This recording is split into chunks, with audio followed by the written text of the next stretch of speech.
धूप तेज थी, जमीन प्यासी और आसमान खामोश। मगर एक शख्स था, अहमद, जिसकी पेशानी पर पसीना मोतियों की मानिंद चमक रहा था और हाथों में छाले होने के बावजूद बेलचे की गिरफ्त ढीली न पड़ी थी। वह किसान नहीं था, अभी नहीं।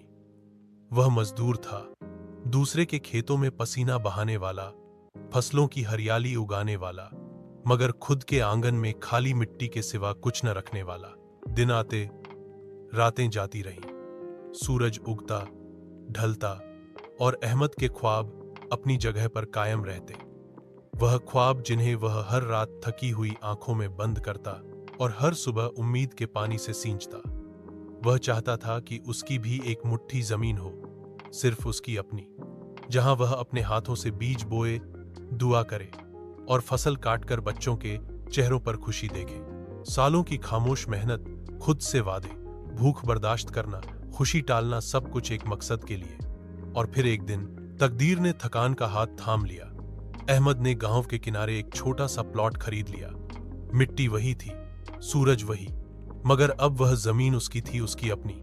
उस दिन उसने पहली बार मिट्टी को ऐसे छुआ जैसे कोई माँ अपने बच्चे को चूमती है।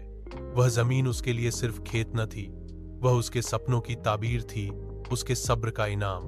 सालों बाद जब खेतों में हरियाली लहराती, जब हवाएं गेहूं की बालियों से सरगोशियां करती, तो अहमद बैठकर सोचता कि मैं अब भी मजदूर हूं, मगर अपनी जमीन का, और यही असली आजादी है।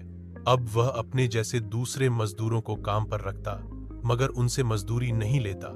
उनके साथ खाता, बैठता, उनके ख्वाब सुनता और दिल में जानता था कि हर ख्वाब अगर नीयत सच्ची हो तो जमीन पर उगता है। पैगाम: मेहनत वह बीज है जो वक्त, सब्र और उम्मीद से सींचो तो